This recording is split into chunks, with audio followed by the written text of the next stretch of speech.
Good morning, everyone. Dr. Alex Vasquez here, and I hope that some of you have seen my two videos. They're a little bit informal. Actually, they're very informal, but I had made two videos that talk about leadership. Leadership, I think, is a topic that's not discussed very much, obviously. Like, I never see any discussion of leadership, actually. And that reinforces my position on that topic, which is that it's a topic that we should all be talking about, and a topic that should be one that we can talk about.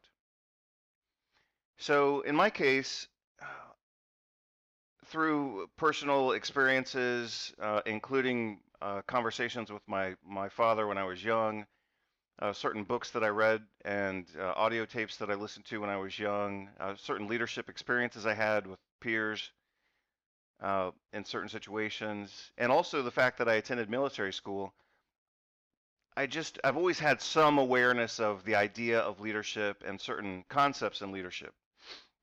Now, when I went to undergraduate college and then graduate programs, uh, I I was aware of the fact that no one was talking about leadership, even though we were being trained, so to speak, to become professionals, which by definition requires some level of leadership and authority and communication abilities and all of that.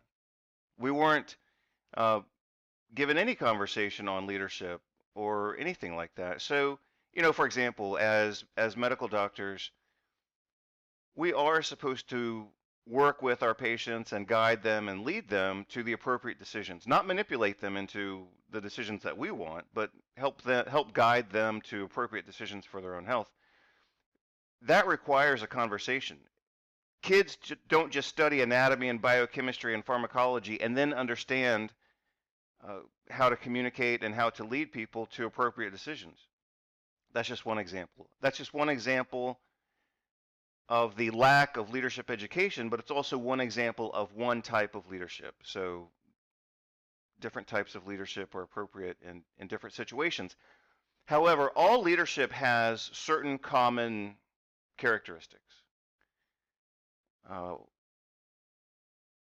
And I'll just talk about three of those really quickly, and then I'll show you this video about these two American politicians that really clarifies or exemplifies what lack of leadership looks like, and when the lack of leadership has consequences. So let's just say leadership has at least three components. I've talked about two of these before in my other videos. One is you have to achieve the mission. You have to accomplish whatever the goal is. Now, that's part of the definition of leadership from a military perspective. That's what we learned in military school when I was finishing that course of study in near Atlanta, Georgia, actually. But from a military perspective, well, let's just say that this applies anywhere. The mission has to be, first of all, defined, and second of all, achieved, and third of all, within a context that preserves and protects the people who are achieving that mission. So what we learned in military school, for example, is that two characteristics of leadership are achieving the mission and welfare of the men. Now, in a military standpoint, it would be in that order: achieving the mission, welfare of the men.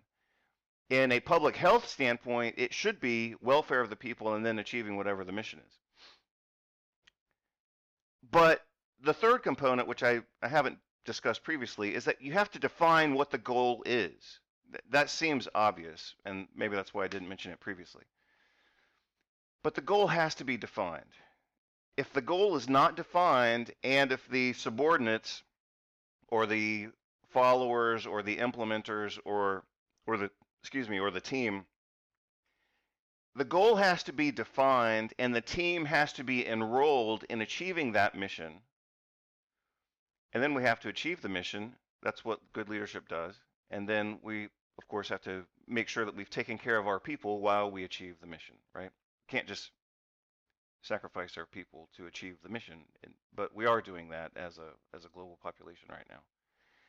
So define the mission, get the people enrolled in achieving that mission, achieve the mission, and define how you're going to achieve the mission. So defining what the goal is one thing. Defining how you're going to achieve that goal is something else. And then making sure that you took care of your people along the way. So those are just basic concepts in leadership. So as I had started to mention, as I mentioned in my other videos, why is leadership absent from education? Why aren't people taught how to lead other people, how to lead small groups, how to lead large groups? See, I used to be aware of that, and I thought, well, obviously this is a plan to keep people, even the leaders and the managers and the educated people, even they are not supposed to be leaders. They are supposed to follow certain protocols and guidelines from other organizations and other authorities. When we talk about manufacturing of consent, whose consent is being manufactured?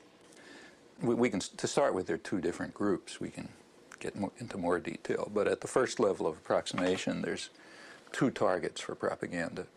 One is what's sometimes called the political class. There's maybe 20% of the population which is relatively educated, more or less articulate. They play some kind of role in decision making.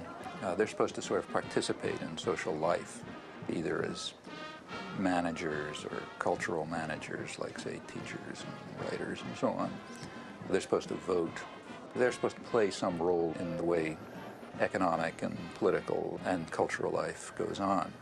Now, their consent is crucial. It's one group that has to be deeply indoctrinated. Then there's maybe 80% of the population whose main function is to follow orders and not to think, and not to pay attention to anything.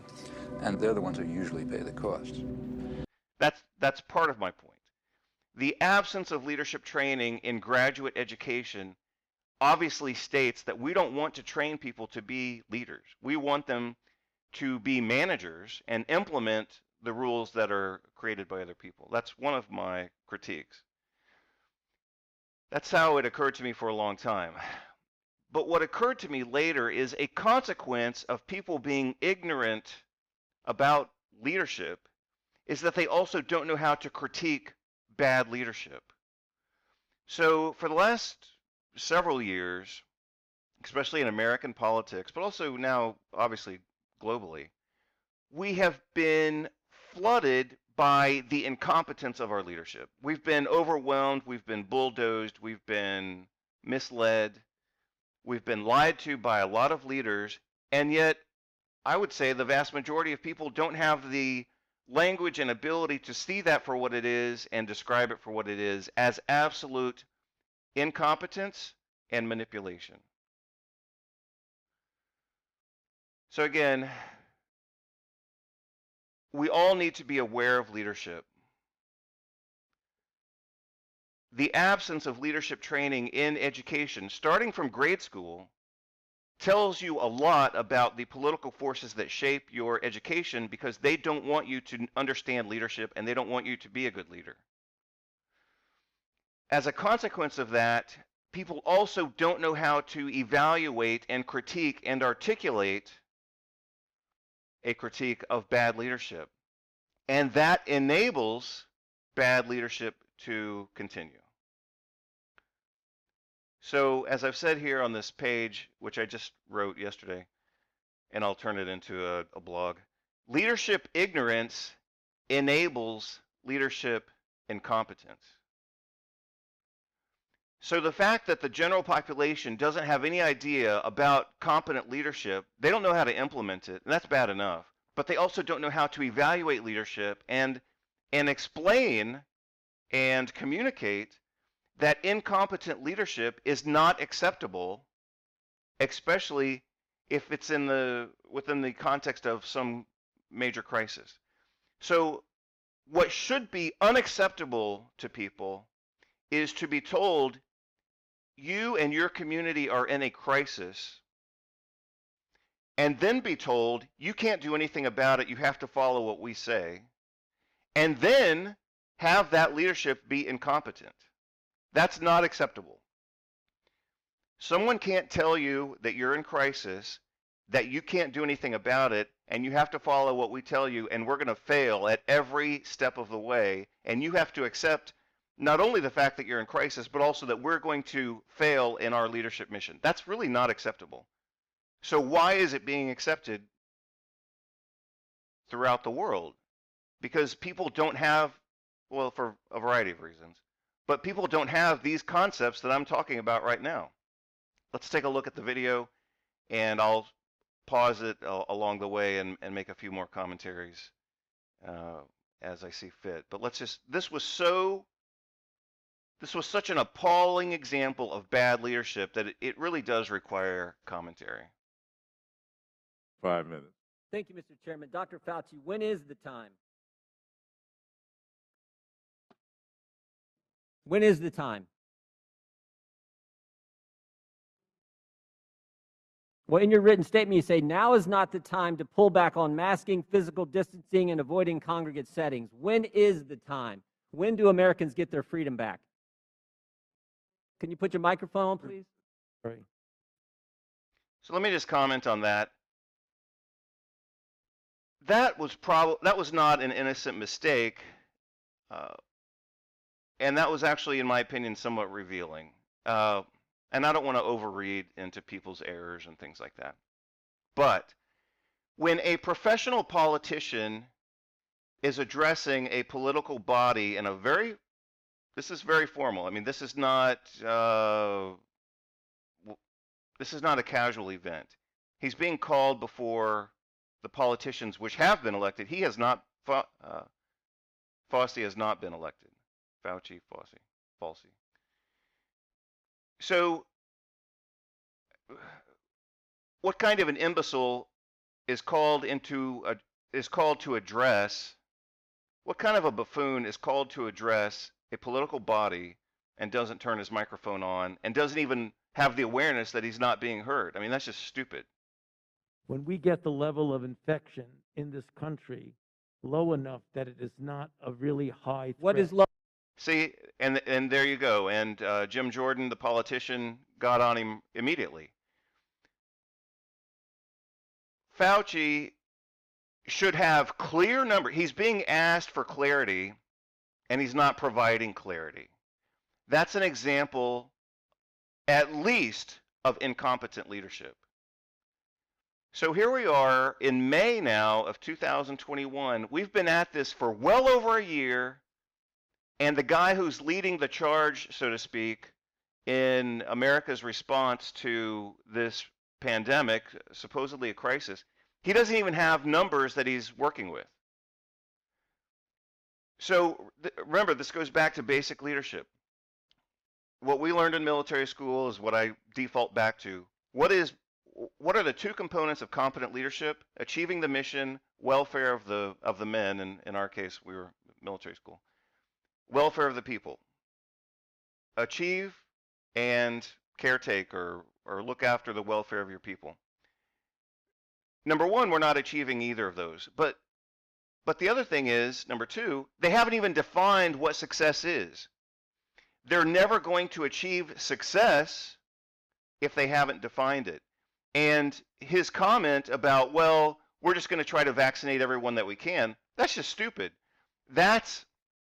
So goal achievement breaks down in this way. You have a mission, vision, goals.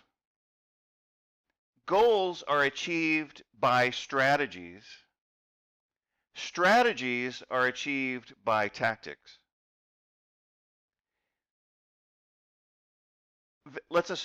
In his way of thinking, and I'm not supporting the intervention that he's supporting, but you'll notice he talks about vaccination. Vaccination is a tactic that supports a strategy that supports a goal. But you'll see that even he doesn't understand what he's talking. He doesn't understand what he's talking about in terms of leadership. He's not differentiating a tactic from a strategy or a goal. The goal cannot be vaccination unless the goal is simply to sell vaccines. The goal is liberty and health, basically. The goal can't be vaccination unless that is the goal and everything else doesn't matter. What is Correct. low enough? Give me a number. What I mean, we had 15 days to slow the spread, turned into 1 year of lost liberty. What metrics, what measures, what has to happen before Yeah. Americans get their freedoms back? My message, Congressman Jordan, is to get as many people vaccinated as quickly as we possibly can to get the level of infection in this country low that it is no longer a threat. Okay, so you'll see that he conflates two ideas there. If the goal is to get the level of infection down,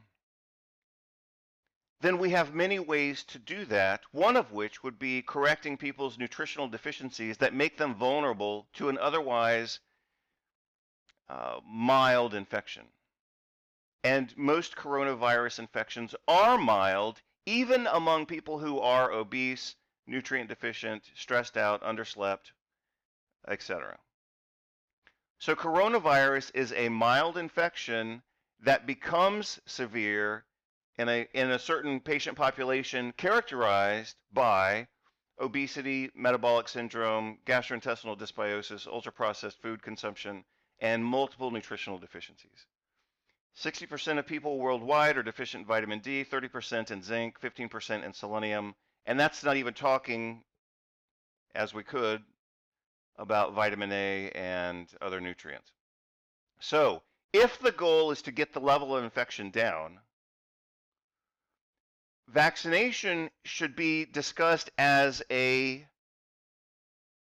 not necessarily a strategy, but a tactic. That's only one little part. So, if the goal is to get the level of infection down, as he says,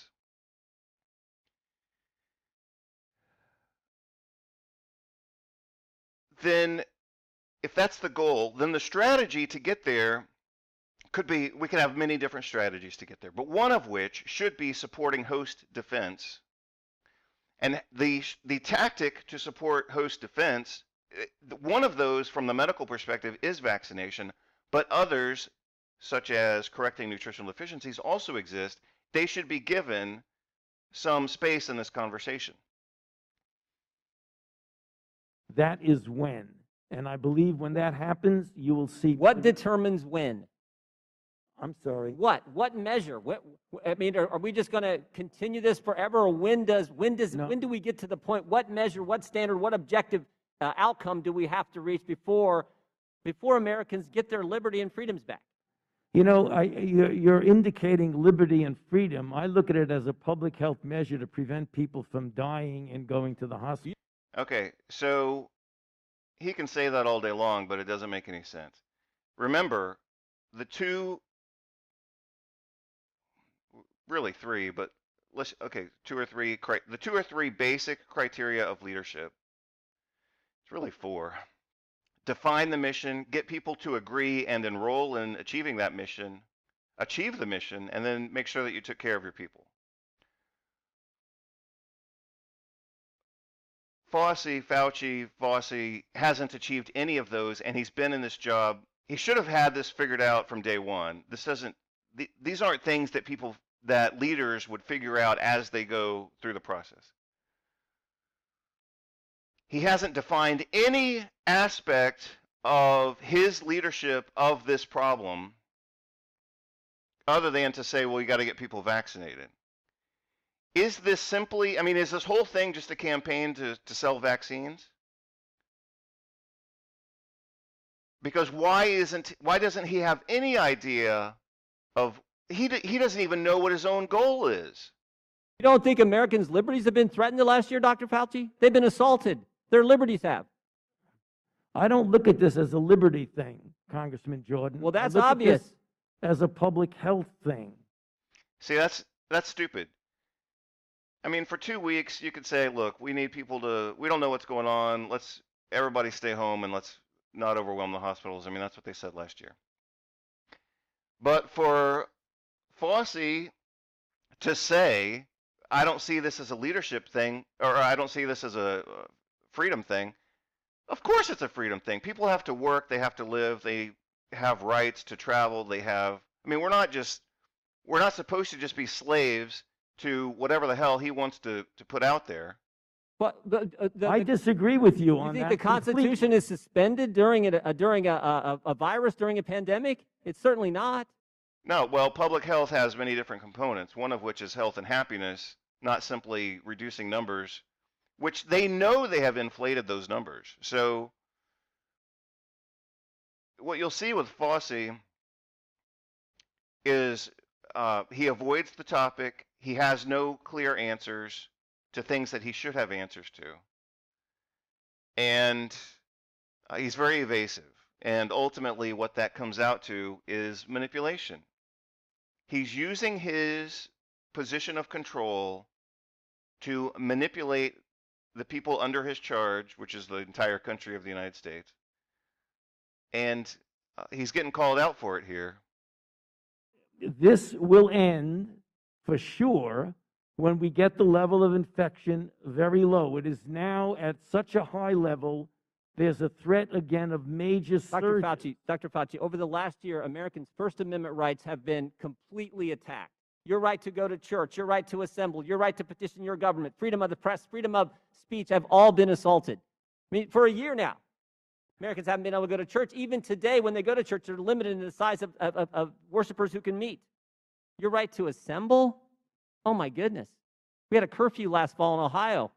You had to be in your home at 10. In Pennsylvania, you had to be in your home. When you're in your home, you had to wear a mask. In Vermont, when you're in your home, you didn't have to wear a mask, Dr. Fauci, because you weren't allowed to have people over to your house. Yeah, Congressman Jordan. Your ability to petition your government Well, for a year, American citizens haven't been able to come to their capital to petition their government, to talk to their representatives, and freedom of the press. These very pictures that Representative Scalise just showed you and talked about, guess what? The press isn't allowed in those facilities. The press is not, the Biden administration will not let the press in there. And certainly freedom of speech. I mean, freedom of, governor of our third largest state meets with physicians, and that video is censored because they dare to disagree with Dr. Fauci. So I just want to know, when do Americans get their First Amendment liberties back? You know, I don't think anything was censored because they felt they couldn't disagree with me. I think you're So he's obviously out of touch with reality. I mean, people are getting censored all over the place. Even America's elected politicians are getting censored. So what you'll see, what he's doing, what he has done, I mean, he's just avoiding the topic and running in circles and basically wasting people's time. So one of the things that I've learned, one of the things that you'll learn if you ever have to work with somebody who's really manipulative, whether it's a relationship or in a work setting, one of the things that you'll notice, or I could say a characteristic of manipulative people, is that they're never straightforward. Conversely, honest people are straightforward. So what should have happened when Fauci was asked these questions, he should have said, 1, 2, 3. We're looking at this, we're looking at this, we're looking at this. These are the criteria that we're aiming for. These are the methods we're using to achieve those goals. That's it. That's clarity. Anything less than clarity is either incompetence or manipulation, neither of which are acceptable. You're making this a personal thing, and it isn't. It's not a personal thing. No, you are. That is exactly what you're doing. So this is total manipulation. This is total manipulation. This is gaslighting, basically. So this Fauci, look how he just changed the topic. He made this into, now he's saying, oh, well, you're attacking me. So if you want to look up if you want more insight on this, you could look up something called the Karpman drama triangle. And so basically what's happening right now is that Fauci just switched places within the drama triangle. He was vacillating between being the hero, the rescuer. Let me just think of what the roles are. So the hero, the kind of the villain, and then the victim. So he just switched. He was vacillating between being the bad guy and the good guy, and now he's the victim. Now he's playing the victim. This is called the Karpman drama triangle. You can look it up. It's well discussed. But you'll notice he just switched. He just switched from being he was kind of the hero. Okay, the hero role didn't work, and then he was kind of the villain, and then the villain role wasn't really fitting for him either. So now he's going into playing the victim. No, your recommendations carry a lot of weight, Dr. Fauci. We just had the chair of the Financial Services Committee said she loves you and you're the greatest thing in the world. Will My the gentleman yield? recommendations are consistent. Will the gentleman yield? No, it's my Now, time. could I answer the question, please?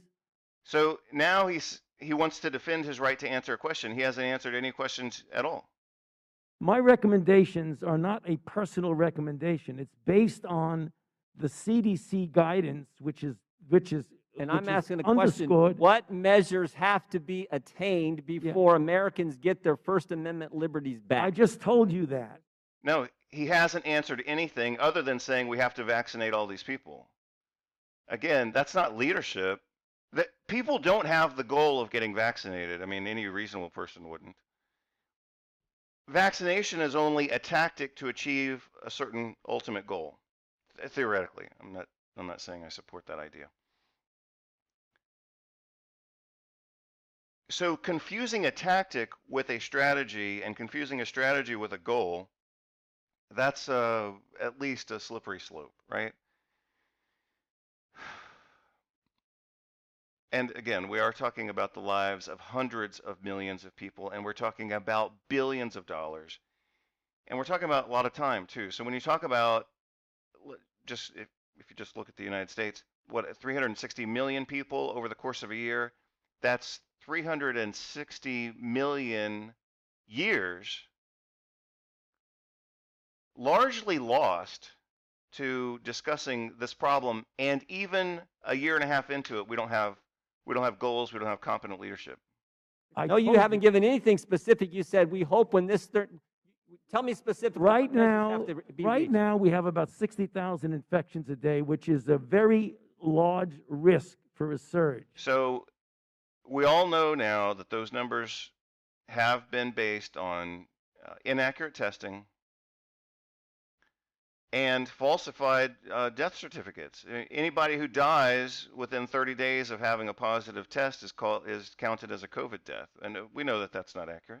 Of the definition of people dying of COVID. So think of the definition of people dying of COVID. So the case definition is very simplistic. It means at the time of death, it was a COVID positive diagnosis. So that means that if you were in hospice and had already been given, a few weeks to live, and then you also were found to have COVID, that would be counted as a COVID death. It means that even if you died of a clear alternate cause, but you had COVID at the same time, it's still listed as a COVID death. So everyone who's listed as a COVID death doesn't mean that that was the cause of the death, but they had COVID at the time of death. I hope that's helpful.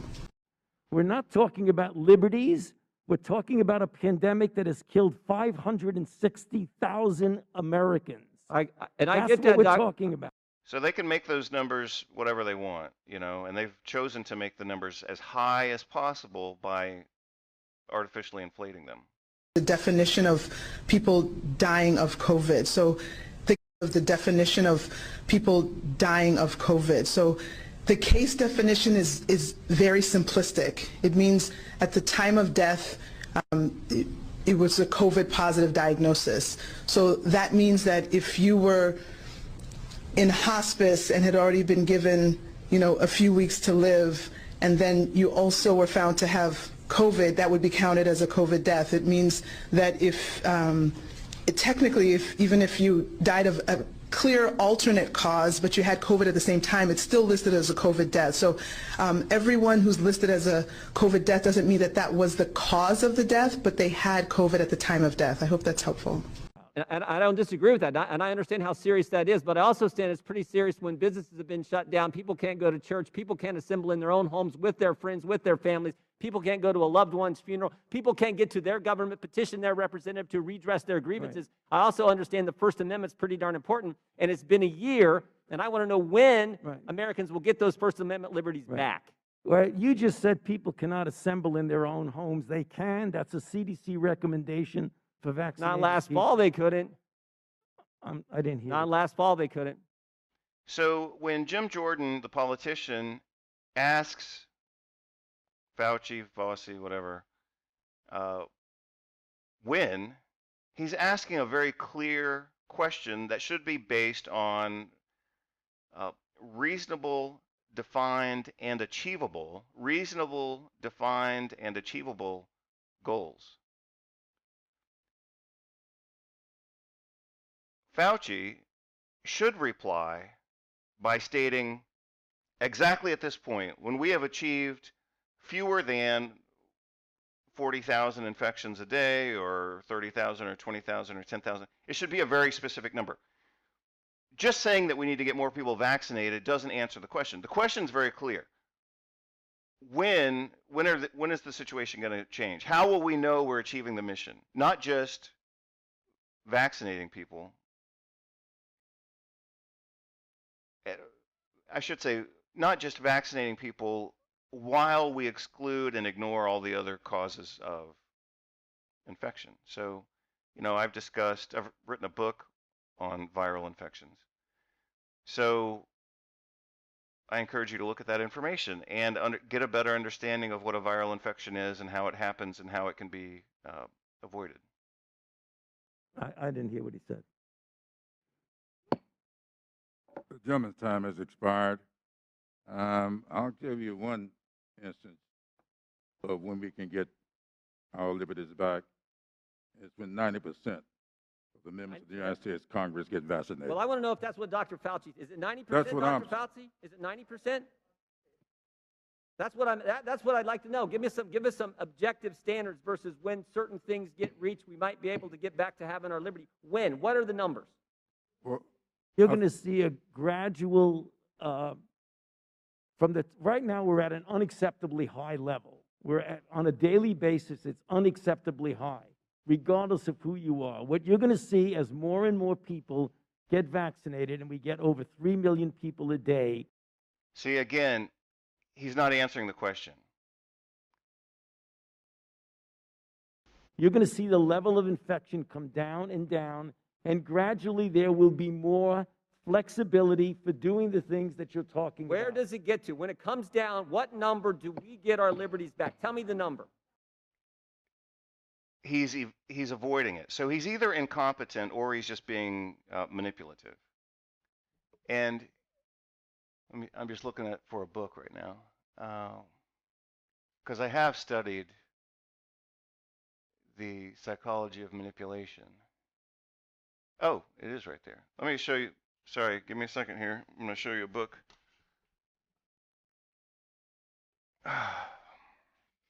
So this is a really good book, and you can also buy this as an audiobook. It's called In Sheep's Clothing.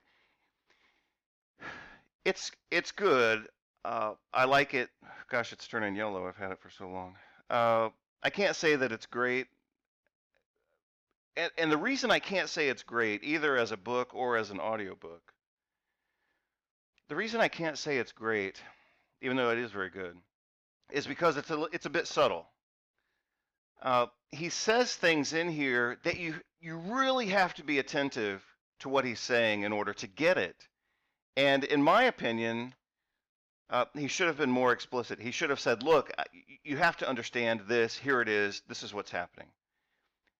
Instead, for example, he gives some case reports or examples of manipulative behavior, but he's not really clear on showing you. You have to read into it a little bit. Just like, for example, if you've ever read Ayn Rand's Fountainhead. that work, that book, The Fountainhead, it takes a lot of effort to understand because Ayn Rand is actually on a social level, and I don't really like her in many different ways. I don't like her philosophy. She makes some really stupid mistakes, but on a social perception level, she's brilliant, and she puts that brilliance into the book. But you don't get it. I don't think anybody gets it the first time. I've been through that work either as a paper book or a digital book or an audio book. I've been through the Fountainhead. I'm telling you, maybe 100 times. And the first time I read the Fountainhead, I was in high school. I was in military school, and I thought it was just kind of a romantic story. And then I started rereading it and listening to different audio versions of it. And then I started to really understand that book. And the same thing is true of this book. It's really good. I encourage just about everybody to get it. But I think it should have been a little more explicit. And how this ties back to Fauci is that he's classic evader and manipulator. He hasn't answered the question. He has no goal. He can't communicate his goal. If he can't communicate his goal, there's a reason for that. So when people are manipulative, they are manipulative for a reason, whether they know it or not. So, I said it's either incompetence or manipulation. Incompetence implies that someone's either new to something or they're just not good at it. And those could be innocent. So when I say incompetence, I'm implying a certain level of innocence there. But that innocence only goes so far. A person can't be a career politician and a doctor and in charge of major health initiatives and still be incompetent and unaware. So that starts to push the needle in the direction of manipulation. The other thing about manipulative behavior is that people are constantly evasive, and that's what you're seeing here. He played out the Cartman drama triangle perfectly. Hero, villain, victim. And at no point in time, see, he hasn't defined the goal, and he also hasn't enrolled anybody other than the drug companies into achieving the goal that he's proposing. So Americans, well, any natural-born human being, nobody is born wanting to be vaccinated. Vaccination is not a primary goal of anyone, unless you're just selling. Unless your goal is to have money and power, and then you want to sell vaccines, then okay. What people want is they want to be free and healthy. And freedom has many different aspects to it.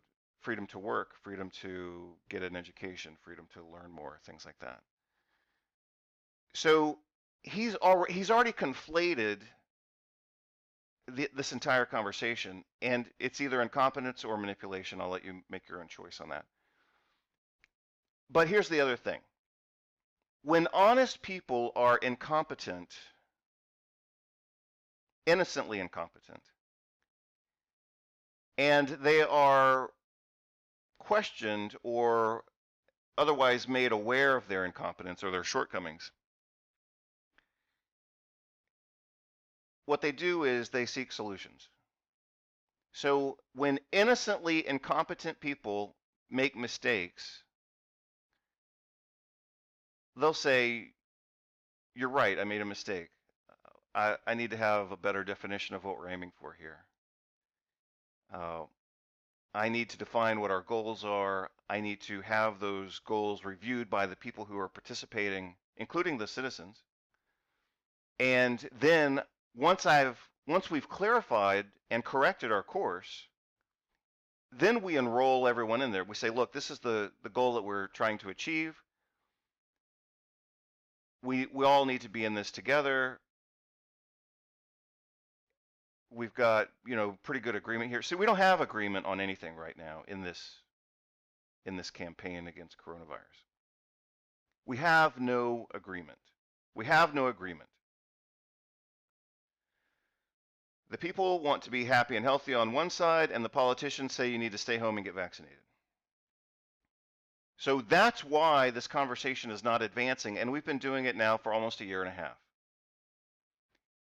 Over the course of a year and a half, we have had no advancement on this conversation. The politicians who are getting paid by the drug companies say you got to stay home and get vaccinated, and everyone has to stay home and get vaccinated, and you can't live your life, and you have to be tracked by all these apps. And then you've got the people over here saying, look, we can handle this. It's no worse than the flu. Maybe it is the flu, but we need to live our lives. And see, that's going back to basic leadership. The goal has not been defined. And part of the way that goals get defined isn't just a leader saying, this is our goal. Part of the way that goals get defined is through conversation. So a leader would look to other experts and then look to the entire citizenry and say, what do we collectively want to achieve here? Now, a lot of those experts are going to be medical doctors who are already totally indoctrinated into the vaccine paradigm. In fact, they're filtered out so that they are in agreement with the vaccine paradigm. So, consulting selected experts that you already know are going to agree with you, that's not really consulting experts. That's just entering into an echo chamber. So from the start, as I've already said in other interviews and other documents, they should have consulted a wide range of experts, sociologists, nutritionists, nutrition experts, I should say, etc., to define an achievable goal that's agreeable to the population. And here we are 6 months into this year already, and then the entirety of the other year, so a year and a half. We're already a year and a half into this, and we, as a global population,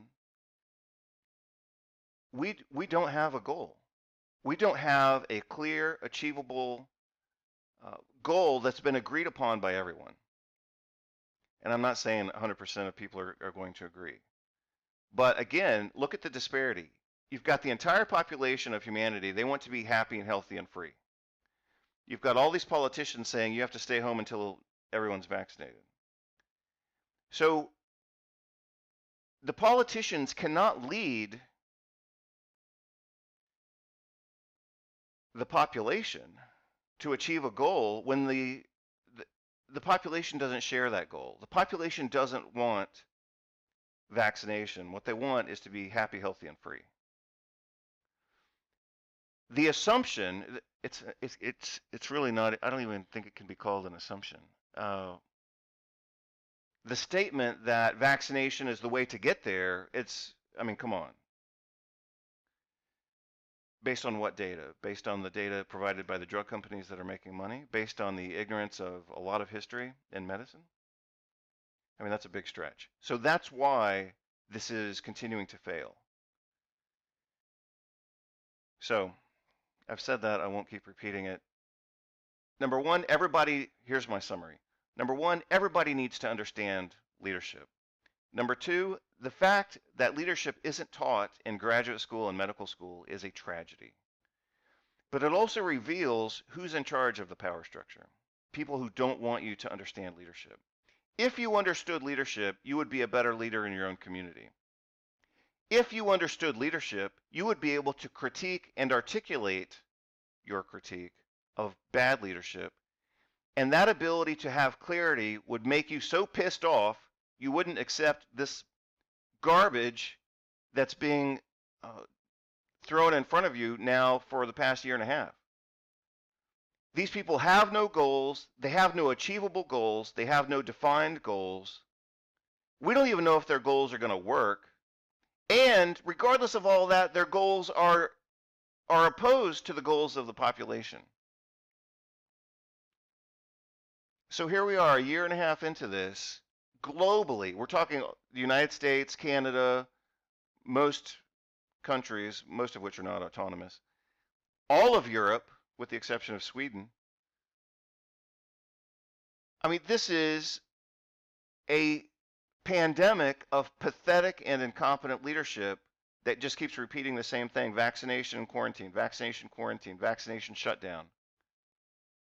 And it's not working for anybody. It hasn't worked to control the virus, and it hasn't taken care of the people. So that's a leadership failure by any basic high school, military school standard. Achieve the mission, welfare of the people. We're not achieving either one of those. We don't have a workable goal other than this pipe dream. We don't have a workable goal. We haven't employed other strategies to achieve that goal other than the tactics of separation and vaccination. So you're supposed to separate, you're supposed to distance, put on a mask, stay home, close your business, don't go to school. Separation, vaccination. Well, come on. This is the year 2021. We have a hell of a lot of better strategies than separation and vaccination in order to control infectious disease and the inflammatory explosion of metabolic disease that gets triggered by a viral infection. So this is just total and complete failure, and I'll let you take a look at some of my other videos on that topic, but meanwhile, I'll close for today. We all need to know about leadership, basic concepts of leadership, define the goal, get people enrolled in the goal, which implies agreement, which implies the fact that you actually sought other opinions. Achieve the goal, welfare of the people. If the population understood leadership, they wouldn't accept this level of, it's either incompetence or manipulation. Incompetence only goes so far, but manipulation can last a long time. People who manipulate can make a career out of it. No one makes a career out of being incompetent, because they're eventually forced out of it, or they just quit because they realize if they're honest about their incompetence, then they say, look, I just suck at this. You guys put me in this job. I'm grateful for the opportunity, but I just can't do it. Honest incompetence always has an end. People either learn to become competent, or they get help, or they seek help, or they resign and they just say, I just can't do this. That's still part of being honest. But people who are manipulative are the ones who consistently fail to achieve the mission or look after their people, while their main so-called achievement is manipulation and the fruits of that. And we're talking about billions of dollars of pharmaceutical fruit here, and maintaining their own power. So I'll let you review the video if you want to hear more of that, but I'll call it done for right now. Thank you very much. Take care. Tell me the number. When 90% of the members of Congress get vaccinated. But you're not a doctor, Mr. Clyburn. He is. What is the number? I can't Thank give. you for recognizing me, Mr. Clyburn. Thank The you. chair for now giving me the recognizes time. for 5 I'd minutes. like my question Ms. answered. Maloney. I don't want. Reclaiming my I time. want a Reclaiming my question. time. Regular order. No, Just a moment. Mr. Chairman, I don't want you to answer my question. The American people want Dr. Fauci to answer the Well, question. What does it have to be? Sir. If you need to respect the chair and shut your mouth. Don't worry about this. We're going to handle this. And I think Mr. Jordan knows me very well. And he knows full well that we're going to handle this. Your time has expired, and the chair now recognizes Thank you, Mr. Chairman. Ms. Maloney. Thank you, Mr. Chairman, for calling this important hearing, and I thank all of their panelists for their dedication to public health and their being here with us today. I'd like to ask, well, first I'd like to thank Dr. Fauci for serving, what is it, 7 presidents, selflessly trying to find answers. When you talk about manufacturing of consent, whose consent is being manufactured? We can, to start with, there are 2 different groups. We can get into more detail, but at the first level of approximation, there's 2 targets for propaganda. One is what's sometimes called the political class. There's maybe 20% of the population which is relatively educated, more or less articulate. They play some kind of role in decision making. They're supposed to sort of participate in social life, either as managers or cultural managers, like, say, teachers and writers and so on. They're supposed to vote. They're supposed to play some role in the way economic and political and cultural life goes on. Now, their consent is crucial. It's one group that has to be deeply indoctrinated. Then there's maybe 80% of the population whose main function is to follow orders and not to think, you know, and not to pay attention to anything. And they're the ones who usually pay the costs. All right, Professor Chomsky, no. You outlined a model with filters that propaganda is sent through.